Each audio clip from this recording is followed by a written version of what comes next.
السلام عليكم. كاين واحد القضيه كنلاحظها في هاد الاجيال ديال دابا.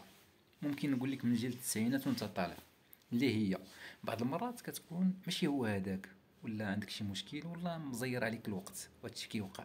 المهم كتكون محتاج تدردش معاه باش يخفف عليك ويواسيك.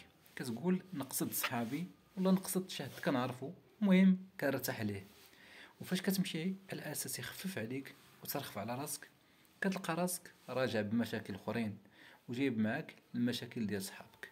انت فاش كتمشي عنده باش تعاود ليه شنو بيك، كيقول لك اودي حتى انا راني غارق مشاكل وما كنبغيش نبين، وعندي كريديات، ومشيت البارح للطبيب خرج ليا 2000 درهم دواء، وموطوري خسرت له الرويضه، خويا هزوه البوليس. المهم كيعمرك مشاكل مزيان. كتصدق انت راجع بهمك وزايد هم صاحبك. واش يبقى فيك صاحبك ولا يبقى فيك راسك؟